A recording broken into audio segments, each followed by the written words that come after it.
There we go. So we should be, is that all good for you, Delaney? It looks great. Okay, cool. So thank you everybody for taking the time and coming to the session. Today we're going to be talking about Dexterity, which is the tool behind Microsoft Dynamics GP. We'll do a quick introduction. My name's David Musgrave. I'm Managing Director of Winthrop Development Consultants. I'm a Microsoft Dynamics GP MVP and a GPUG All-Star. Thank you very much to everybody who nominated me. That's wonderful. I've been working with Dexterity since 2.04, since 1994. I'm known in the development community for some of the work that I've done with pioneering cross-dictionary development and a number of other advanced techniques that I've worked out. I've presented those techniques and various other things at the various conferences and training courses since about 1998. I'm the original developer of, you might recognize some of these, but name printers, advanced security, field level security. If you're in Australia or have an Australian company, the business activity statement, Omni Tools and Omni Price, the support debugging tool and menus for Visual Studio Tools. Now under the Winthrop Development Consultants label, the support debugging tool is rebranded as GP Power Tools. We have batch posting service toolkit, and the menus for Visual Studio Tools is now the Visual Studio Tools or Visual Studio Integration Toolkit. So moving on, I'm from Perth, Western Australia, and if you haven't been to one of my presentations, you wouldn't have seen this slide, which it's a shame we haven't got the audio, but normally it gets a few laughs. As you can see, Perth is the little red dot on the west coast, and Australia is a lovely place. You should come and visit. It's a very safe place to come. So, hold on. It is, didn't she? There we go. It missed this. So, all right. That's just a little bit of a glimpse of the city of Perth. It is actually really a beautiful place. So, Delaney, if we can run the first poll, I just want to get an understanding of who here has actually worked with Dexterity or how much people know about Dexterity. So sadly, we could only get 5 questions on here, so we couldn't get the last one, which I thought would be appropriate. It's on the slide deck. It says, I don't even know what Microsoft Dynamics GP is. Why am I here? Hopefully no one would answer that anyway, so if you could respond on the poll, it would be a bit of an idea. All right, I'm going to close the poll in 5, 4, 3, 2, 1. All right, so it looks like 85% voted, and we had 0% have never heard of Dexterity, 18% know it's related to Microsoft Dynamics GP somehow, 55% know that Dexterity is the development tool underlying Dynamics GP, 27% have looked at Dexterity but not really used it, and 0% are advanced Dexterity developers. Okay. Well, thank you very much. It gives me an idea then of where we're at. So we don't have that many people who have got development experience, but most of you do know where Dexterity fits into the equation. So what I wanted to do just quickly is Dexterity is a tool that you can use when you to modify or customize the Dynamics, the Dynamics GP product. But there are some other tools as well. So I'm not going to be talking about them in any detail this session, but there are tools such as Modifier with VBA, the Visual Studio tools for Microsoft Dynamics GP. You can also use Modifier with Visual Studio Tools. Then obviously we've got Dexterity, and recently added into Dexterity you've got the service-based architecture and .NET interop functionality, which is in 2015 onwards. So the reason I bring up the other tools is it's important to know that you don't have to be afraid about mixing and matching tools for a project. Sometimes you're not going to get one tool that can do everything or do everything well, and you might need to use more than one tool to complete the project. So the other thing is, if you are building Windows, there are some user interface design standards, and if you follow those, your windows that you create or the changes that you make to the window will be seamless, and an end user would not be able to tell that there was even a customization in place if they've never seen the original window. So, all right. So, Microsoft Dexterity, there's a few pros and cons to if you're using that as your tool as opposed to some of the other tools. So it's basically, it is the same development environment that was used to create Dynamics GP. Anything you develop in Dexterity is immediately web client compatible, which is wonderful because it means that as ISVs have developed software that runs using Dexterity, just because Microsoft added web client functionality to Dynamics, all of our third-party add-ons or ISV products are now web client compatible. You can create seamless integrations, new windows, new business logic. You can add or alter existing business logic with triggers. We can reuse any of the resources such as tables and functions and procedures in the core code. We can develop cross-dictionary code where we have our customization against another ISV's product, or even third-party products, which basically any product not in the Dynamics dictionary. So project, HR,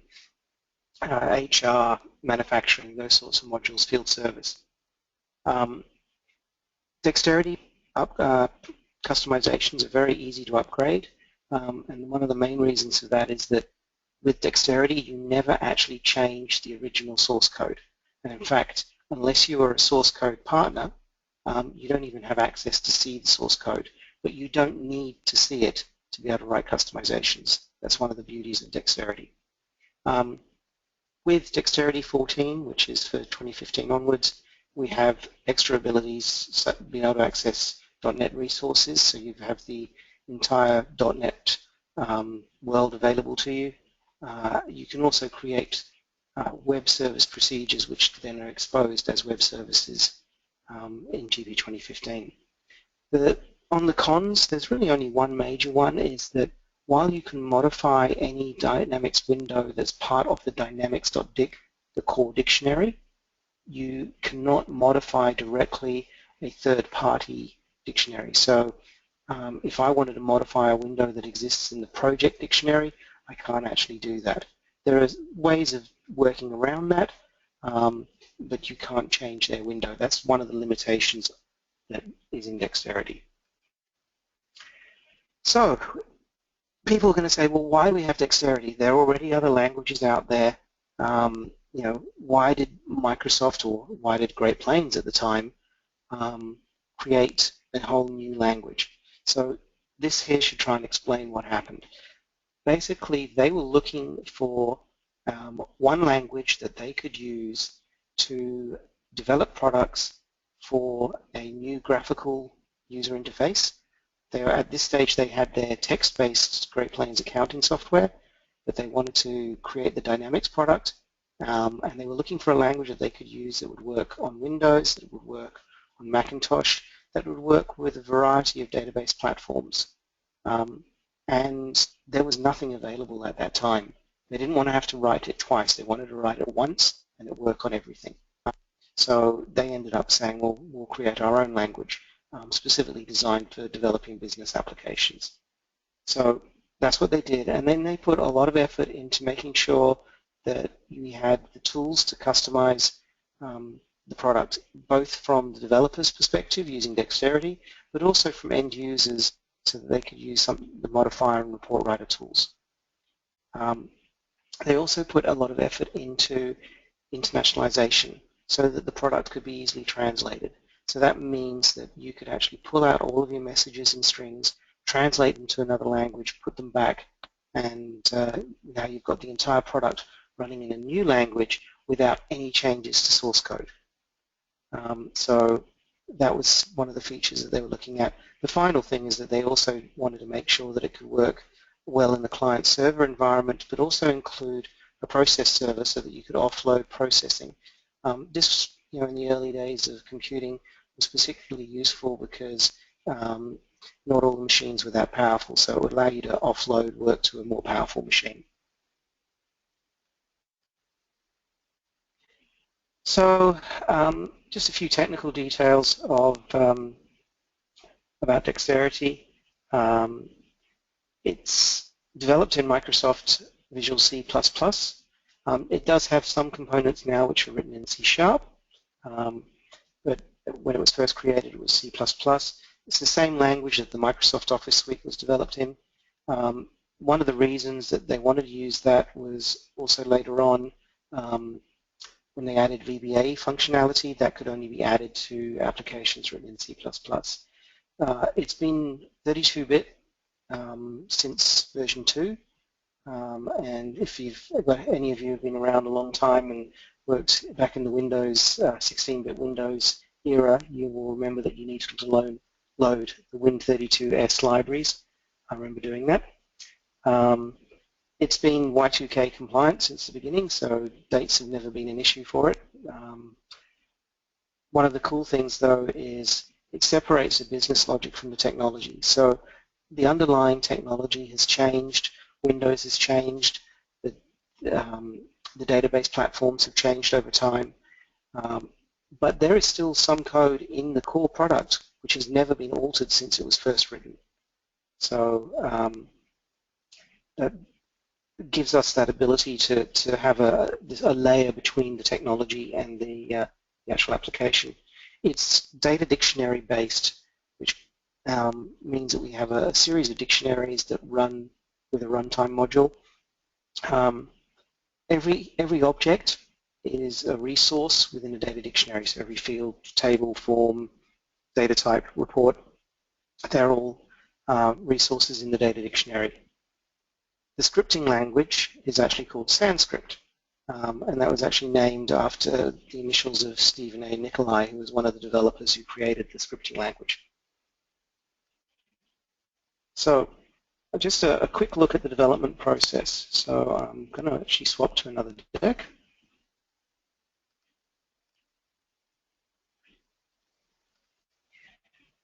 Okay, so this is just a really simplified client system here. So when you click on your icon, you'll notice that the first thing it runs is dynamics.exe, which then loads the launch file, which is dynamics.set. That contains a list of the dictionaries to load. So in this situation, we've just got the one dictionary. It loads dynamics.dic as product number 0. If we had any custom forms or reports, they would be in the custom dictionaries on either side. They get created the first time you go into the report writer or modifier. So for me to create a customization in Dexterity, I'm going to take the dynamics.dic out of my live environment, put it into a developer folder underneath the Dexterity folder. I'm going to rename it, and that's where I'm going to actually do all of my development. When I've finished with my development and I'm ready to actually distribute it, I will take it through. Okay, that's me adding on the resources. Anything I add gets added. Okay, when I'm ready to distribute it, there's steps that I'll go through which allow me to extract all my changes and produce a chunk file. So a chunk file is a self-installing dictionary. So then I can place that chunk file back into the live environment, and when I launch, you'll get the message, do you want to include the code? And when it includes the code, it installs the details into this launch file, and it creates the dictionary. And then that's basically the product is now delivered and running on your target system. Okay, back. So I'm going to be doing something really stupid now. I'm going to do a live demo. And the reason I say this is live is not only am I going to actually do the demo and create a bit of a customization for you on the fly, just so you get an idea of how Dexterity looks and works, but I'm going to let you guys choose what the actual product that we're going to custom. So we're going to modify, we're going to add a couple of user-defined fields to one of 3 windows. So if we can get the first poll up. will get you to choose whether or not you want to do customer maintenance, vendor maintenance, or item maintenance. All right, attendees on the line, go ahead and vote. And I'm going to close the poll in 5, 4, 3, 2. Oh, they're coming in last minute. All right, 92%. I'm going to go ahead and close. And then I'll share those results. It looks like 25% said the first option that starts with sales. 58% said the middle option with purchasing, vendor maintenance, PM vendor maintenance, and 17% said the last one, inventory. Okay, so we're going to modify PM vendor maintenance. So then what we're going to do is, I'll bring up the next slide. I'd like to get the audience to choose. We're going to put one field as a string field of 80 characters and one as a drop-down list. And we've got a couple of quick polls so you can decide whether or not, or what we're going to call the fields. So we'll get you to do the next poll, Delaney. All right, guys, go ahead and vote for the string of 80 characters. And we'll close in 5, 4, 3, 2, 1. Close. Results were overwhelmingly 58%. The first one, comment, default, enter comment here. Okay, that's what it shall be. And so then the last one is what the drop-down list should be. So the last poll. All right, go ahead and vote. In 5, 4, 3, 2, 1. Oh, all right. 92% have voted, and it looks like 25% static. They won the animals. Bad, but animals won. So kangaroo, Okay, koala, platypus. there we go. Yeah, they actually, when the platypus was first discovered, they didn't actually realize what it was. They thought that they actually sent a stuffed platypus back to the United Kingdom, and they thought that they'd just taken lots of different bits of animals and put it together, because it's the weirdest thing ever. So yeah, they're just very weird. Biat's laughing at us in the chat. Yeah. All right. So I now have everything I need. So what we're going to do, this is the process that we'll run through. So I'm going to create the user-defined fields. I'm going to create a parallel table. So this will be a table that sits alongside the vendor master table to allow us to store our additional data. I will add those fields to the window, and that will then be created as an alternate window. I'll create a global variable to track when that alternate window is in use. That is so that if you don't have the alternate window in use, you don't get errors when you open the window and my code runs. So my code will say, hey, you don't have the alternate, don't do anything. So I'll have functions to handle the table events, which is the CRUD events, which is create, read, update, and delete. Then I'll create triggers to handle the additional events, so basically opening the window, closing the window, setting default values, etc. And the final step then is registering the triggers. So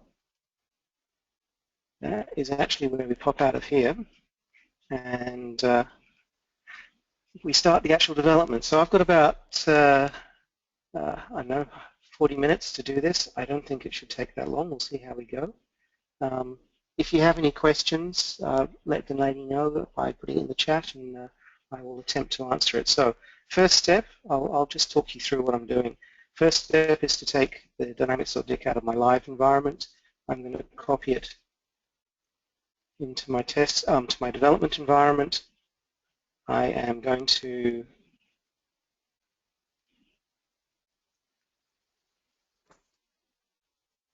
rename it. Okay, and now I have an environment set up already, so I've got some of the things here, so I'm going to now launch Dexterity.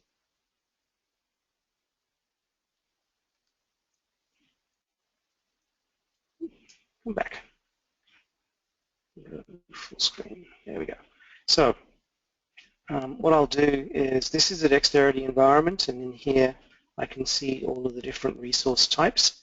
So there are all the forms that are in the Dexterity products, all 1,800 of them. There are almost 1,600 tables and almost 1,300 reports. So what I'm going to do to start with, though, I'm going to create a work set. And this allows me to keep all the bits that I'm working on together. So the first thing I'm going to need to do is I need to grab that PM vendor maintenance form and add it to the work set. So I can now use it there. All right, so now that I've got my work set, I'm going to start creating some of these fields. So that first field was going to be comment, and it's going to be a string 80 data type. And we'll have a second field was animal, and that'll be a drop-down list. Oops. Okay, so I've now got the two fields created. So the next step now is to create my parallel table. So I'm going to come in here and I'm just going to grab the PM vendor master table and add it to the work set. So this is the PM vendor master table. So it's PM to 00200. So I'm going to create my parallel table. So I'm going to call this the UDF PM vendor master.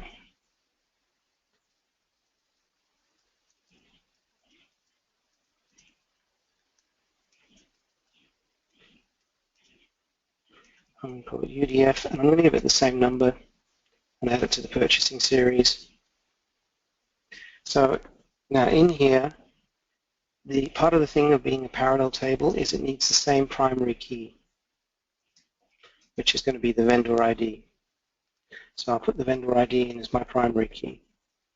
So and I can now actually add a key based on that. And that's primary. Okay, so I've got my key. Oops, I forgot to number it. Let's make it key number 1. Okay, so then I'm going to add in my UDF fields. So my UDF comment and my UDF animal. Okay. So I've now got that completed. I've got the form in here, so now we can actually start doing some work on the form. So now, if you've used modifier before, you will notice that this is actually very similar, but you actually get to see by default, you get to see all the hidden fields. So now I need to make this window a bit bigger. I'm going to actually need 60 more pixels to fit in the two fields. So if I go over to my object and visual, the height is currently 501, so I'm going to make that 561. And then I can actually grab all the bits at the bottom. And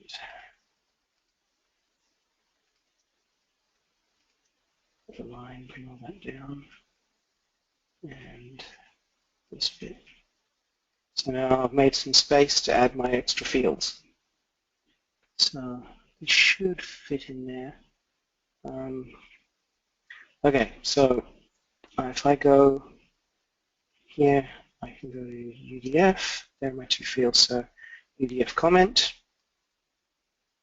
and UDF animal. So I'm going to line these up so that they start in line with the existing fields. I'm going to give them some prompts.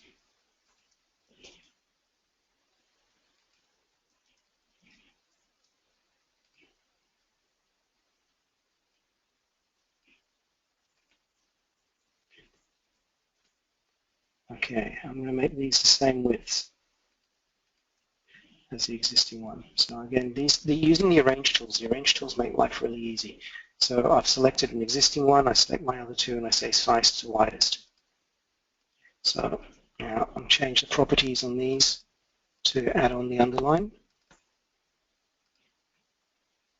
And then I'm going to link the prompt. So linking the prompt means if I disable the fields, the prompt will get disabled as well. And then we're going to set the tab sequence. So you just tab through until you get to the fields that you want.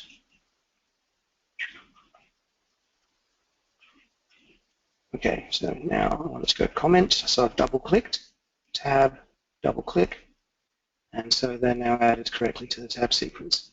So I might just bring that out to make it look like the others. Okay, so that's it as far as adding the fields. But there's nothing actually coded yet to make that work. So you'll notice that this is in here now. So what I'm going to do is we're going to basically, I'm going to create a Boolean field or a global field. Get in here, fields, and this is going to be UDF alternate. So this is used to notify me that I'm using the alternate version of PM Vendor maintenance. So that depends on what the security setting is set to. And that's going to be a Boolean, a true or false. Okay, so I've created that as a field. I'm going to make it global, which means that I can access it from anywhere. So I'll come in here and I say global field and make it a global field. Okay, so now the next part of this is we need to create some messages. So now messages are used, messages are used so that you can have text or dialogues that appear which are translatable. So you can see at the moment it's got cancel. That's used whenever you get those, are you sure you want to cancel, or save, discard, cancel dialogues. That's where the cancel comes from. And if I change this to another language, it will change in the application without having to actually change any source code. So I'm going to create some new messages which I'm going to use. Now, they need to be greater than 22,000. That's an arbitrary number, but all resources that I create are above 22,000. You can probably see that in the ID column showing on the screen at the moment. So the default, I think we had enter comment here, was going to be the default text for, let me go back to my slide deck. So enter comment here, and then we have kangaroo, koala, and platypus. So we'll put these in. So what I'm going to be doing is the code that I create will be using these messages.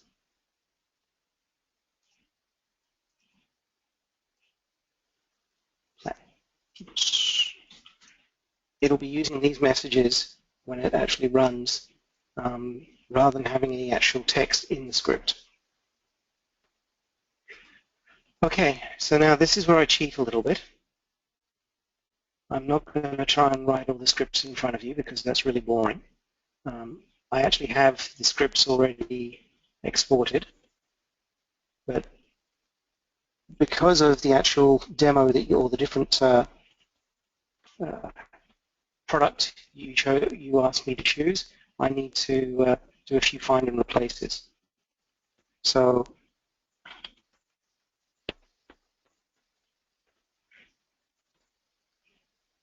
all right.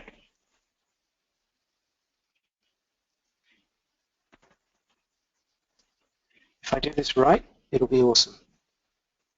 If I screw up, the code won't compile.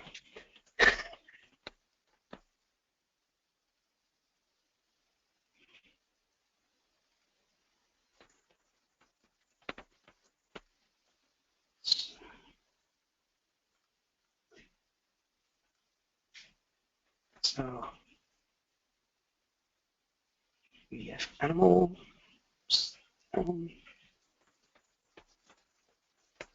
replace.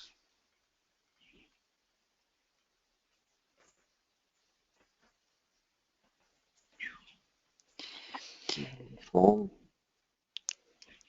David, we did have a question come in. An Mm-hmm. attendee on the line was wondering, are there any dexterity naming convention recommendations or policies? Yes. Do you want more detail than that? I think they might. We can save till the end, though, if you prefer. No, I'll be able to, just give me a sec. I don't want to mess what I'm doing up here, so I will do the last bit of this, which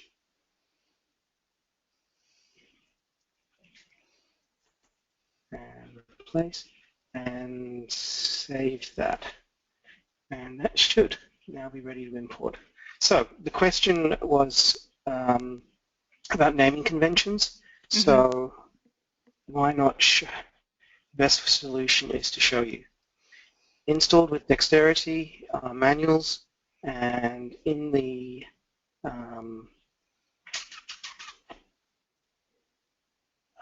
which one is it? Integration Guide manual. And in the appendices is naming conventions. Ah, perfect. And that takes you through. In fact, one of the cool things about tables is it shows you how these codes are created. If you ever want to know. So the first digit after the module name tells you whether it's a master, work, open history. Now, I will say that not all developers follow these naming conventions, but they should. So, all right. Ask and you shall receive an answer. Thanks, David. All right. So now I've got all of that code. So let's see if we can import it.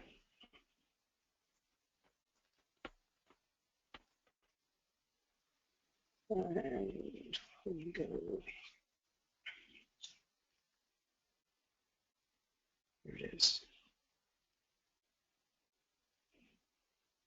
Import. All right. So that you can see has pulled in these scripts here.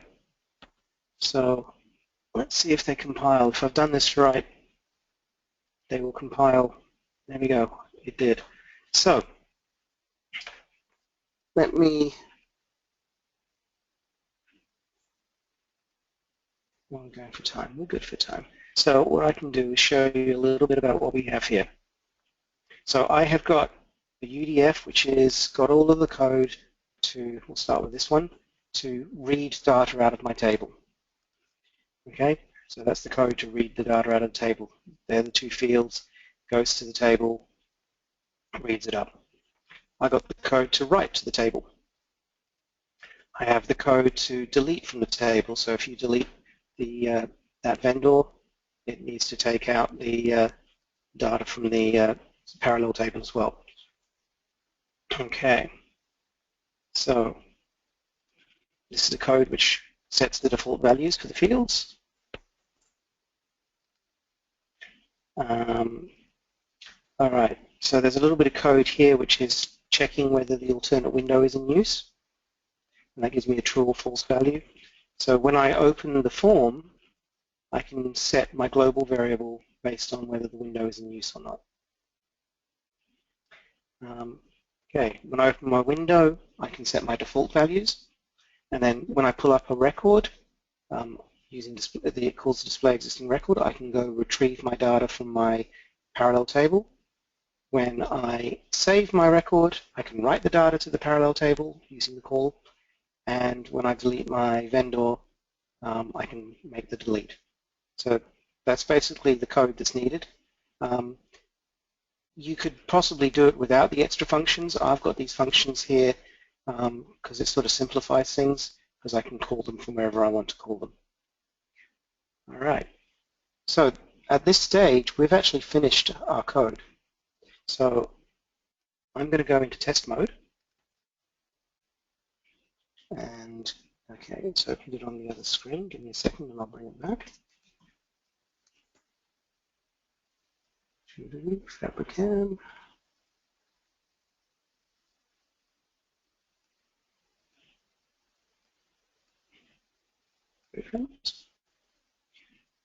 Okay, so I'm in test mode. This allows me to actually test my application. Now, before I can actually use my application, I need to go into SQL maintenance. And for my company, there's my table, the UDF PM vendor master. I need to actually ask it to create my table for me. I probably don't need to do the drops, but it's habit.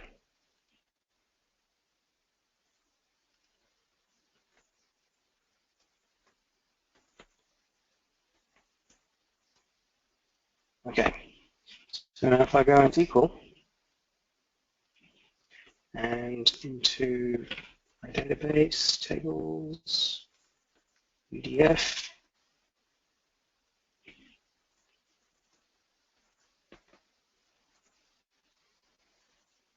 and there's my table.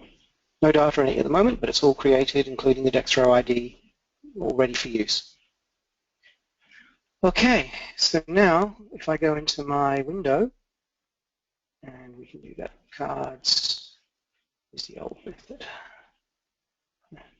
There we go. Enter comment here and kangaroo.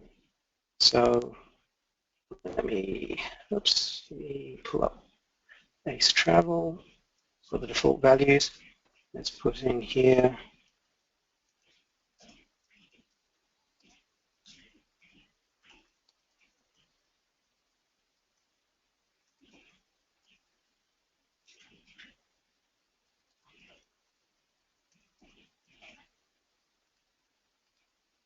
because they like their koalas. Okay, see that's working now. So I can clear, that's the default values, and it pulls up Ace Travel. So we have a working customization. So now we need to deploy that. So the next stage is we can actually exit out of test mode. And in fact, we can exit out of Dynamics entirely, sorry, out of Dexterity entirely. And we're going to run the macro. So what this macro is going to do, if you remember on the slide deck,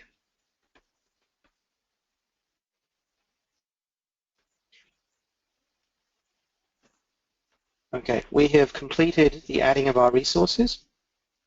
So the next stage is this process here where we extract our changes out. We transfer dictionary modules, which allows us to transfer the alternate forms or reports, if there are any. In this case, we're going to have to transfer the PM vendor maintenance window. We can add our product information, and we'll create our chunk. So that process is all in this macro. And one thing I do need to make sure is that we're going to extract the PM vendor maintenance form. So it happens to be the last time I actually did this demo, it was on the vendor maintenance form. And so I don't have to make a change here. Okay, and that is in the purchasing series, so we're good to go. So this shortcut will load Dexterity utilities and run the macro. It'll all happen fairly quickly, so I don't know how much it will come through on the webinar, but it'll do those steps for us. And there we go. So now, okay, so 2341, just gone. That's our chunk file. So now we can pick up that chunk file and copy it into our live environment. In fact, I think I even had a deploy. I could have just run that as well. That actually deploys it into the live environment and automatically extracts it. So we will actually see UDF. There we go. It's now automatically a dictionary file. And if we go to the dynamics set,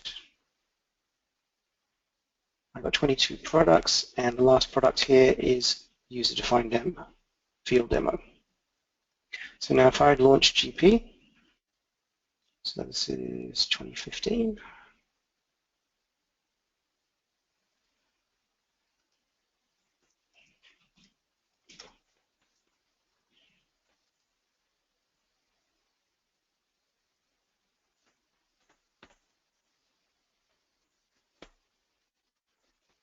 All right, I go to purchasing, and I go to vendor cards, and all right, now it's not there. Okay, so it's not there. So the question is, why is it not there? And I can probably hear a few of you yelling out at me, security. The problem here is that this is the original window. So we need to tell it to open up the now alternate version of that window. So let's go and change the security setting. So pop into user security. I'm currently logged on as SA in Fabricam, and let me use default user, and I go into default user. I'll choose user defined.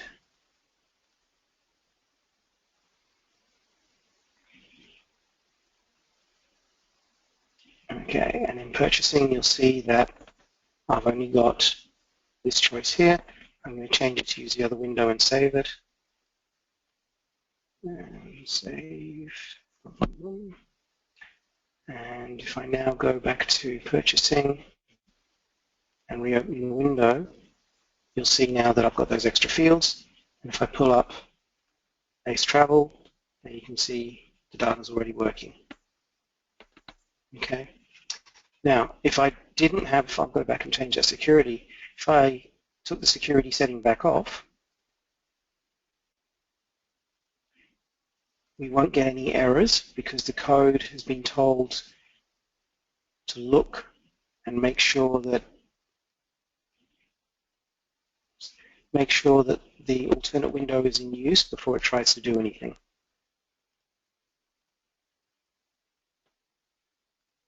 So we put it back to the original window, save, and go back to purchasing.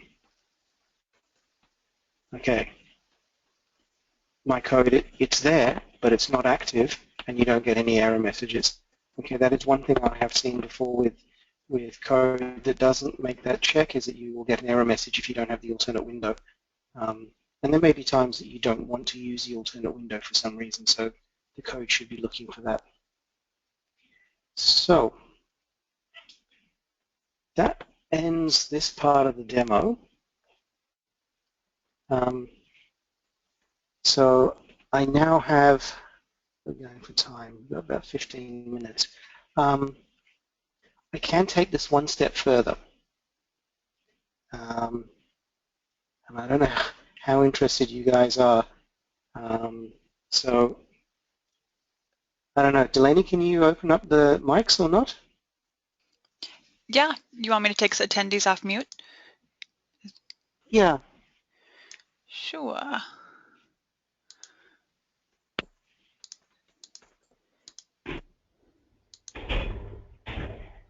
Whoa. All right, guys, Okay. I'm taking you off mute. If you have any questions, feel free to speak up, and if you don't, you can mute yourself again. Hi, David. Hi, I just was going to say the extra thing that I can do, and I don't know how interested you guys are in seeing a little bit more coding, is I can write the scripts that will expose these vendor UDF or the user-defined fields as services for the service-based architecture. It's a bit technical and it uses a bit of Visual Studio, and I don't know how interested you are in seeing that. Otherwise, feel free to ask questions.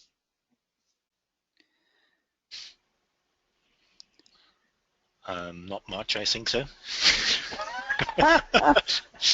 I mean, it might become very technical going into the web services, and in this case, probably doesn't make a lot of sense. What I was interested to see is how this code looks like in the web client. If you happen to have the web client set up. Okay, it's been a while since I powered up the web client, and I think my web client's connected to my R2 release, not my. Actually, that's not the end of the world. I can put it into R2. Let me just see if I can get into the web client. Yeah. If it doesn't work, my other question was about debugging mode. Is there a debugging mode with a kind of a live window where you can check what's going in behind the window when you open the window and go into the fields? Absolutely. Yeah. That I can demonstrate. I think that the web client stuff might not work because I think my certificate might have expired. It's been a long time since I've done anything with it. So, but I can demonstrate some of the UDF functions It's actually in probably process. more interesting than trying to show the web service integration. Cool. We will do that. So I'm just popping it into test mode.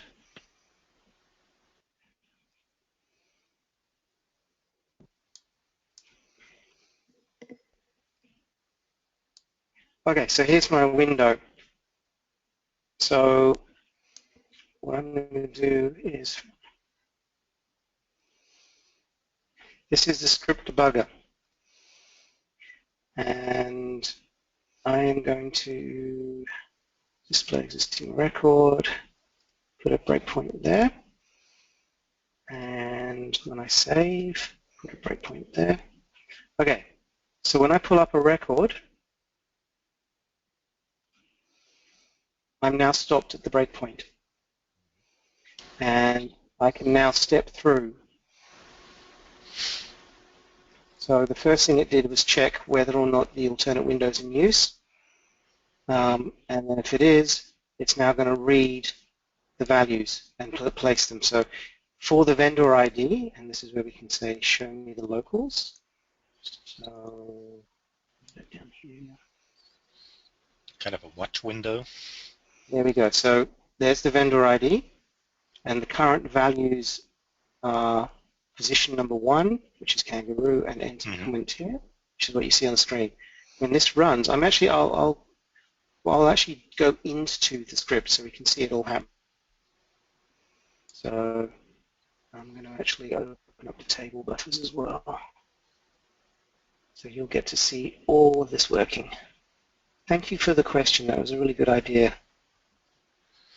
Yeah, because most of the time when you start creating code, it's rarely running from the first run 100% good.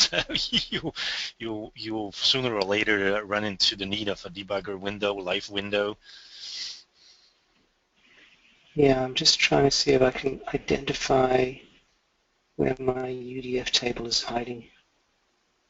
And that was actually my next question, if you can show us how the records are looking into the table. There you go. Oh, yeah. So, excellent.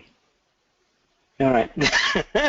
I'm just going to see if I can get the table bit in the debugging because this is cool if it does it. I might have to get it right from the menu. Oh, come on, where are you?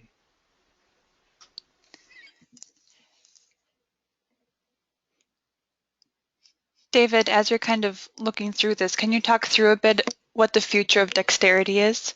Is it going away? Okay. So people have asked in the past, I'm not sure I can get the table buffer stuff working, so I'm just going to run through it here. People have asked about dexterity and what the future is. While there is a Dynamics GP product, it will be based on dexterity. There's too much investment of the product in dexterity, and that gives you, to give you an idea, all of that service-based architecture functionality, all of the web client functionality, all that new stuff that's getting added is added to dexterity and then inherently becomes part of Dynamics GP. So I'm just going to step through this code. So I'm setting the vendor ID field, getting the values from the table, setting them to go out,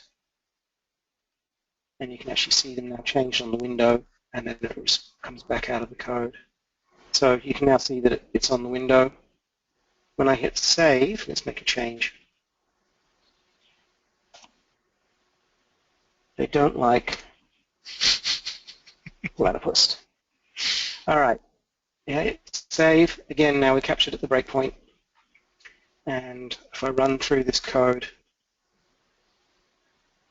okay, so it's here checking to see whether the standard or GP record was successfully saved. It will only save my extra data if the GP record was successful. So if for any reason it failed, it won't happen.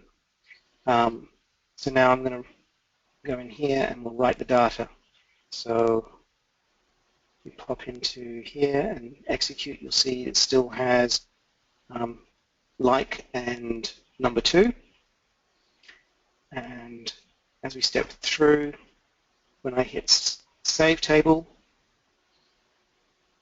and execute, it'll now say don't like and 3. Great. That was awesome. So you get to see it all running, and then the window's clear. So regarding dexterity language evolution, there was much talking last year at Convergence around next generation dexterity or next dex or something like that. Dex, yeah, there was a term that we're using, dex next. Dex next, yeah. Dex next basically refers to the next version of dexterity. So the big thing that's coming in the next version of Dexterity for GP 2016 is making the web client HTML5 rather than Silverlight. So it's not changing the scripting language. Basically, there's they have added new functionality, for example, the ability to call .NET objects, but the history, there's too much old code that they don't want to rewrite. So everything is backward compatible as they develop. Okay, I see. Yeah. David, we did have a question come in through the question panel. Tim is wondering, are there any places to run dexterity training in North America? Okay, good question. And Leslie is probably not doing training right now, just due to personal circumstances. So one thing I can tell you that I am working on, and I can't say it's going to happen absolutely for sure, but I am planning in between the Reimagine and GPUG Summit coming up in September, October, in the week prior to GPUG Summit, I am trying to organize a 5-day dexterity class to be run in Tampa, Florida, probably in the Microsoft office in Tampa, but fairly close to in the same city as where GPUG Summit would be, and that will be a 5-day introduction class. It is possible to try and learn dexterity by yourself, but you will get the best out of a 5-day class like that. If there is any training outside of that, I would be publicizing it on my blog. I know that Mariano Gomez sometimes runs training. I know that there is a partner, IBG, that sometimes runs training as well. But if you'd like to get training from me, I'm hoping that I will actually be able to run that class just before GPUG Summit. Speaking of learning dexterity, if you're a net developer, do you think it's important to learn dexterity? Okay, if you've got any .NET developers in your business and they're thinking, I don't want to learn dexterity, I know .NET, dexterity is a proprietary language, but then you ask them to create integrations or customizations against GP, and they're using tools like Visual Studio tools for Dynamics GP. They will get really confused and complain, why is Dynamics doing this? This doesn't make any sense. And the thing is, if you learn dexterity, everything makes sense. they know where to go. They know where to put the triggers on the scripts. They understand the reason the windows work the way they do. Because the windows work the way they do because Dexterity works the way it does. So I actually think that if even a .NET developer who learns Dexterity but never actually codes in Dexterity, but just understands how Dexterity works and how to use Dexterity to find information about where data is stored and what the field names are, by understanding Dexterity, you will make your .NET developer who works with Dynamics much, much more efficient. So the short answer is yes, learn it.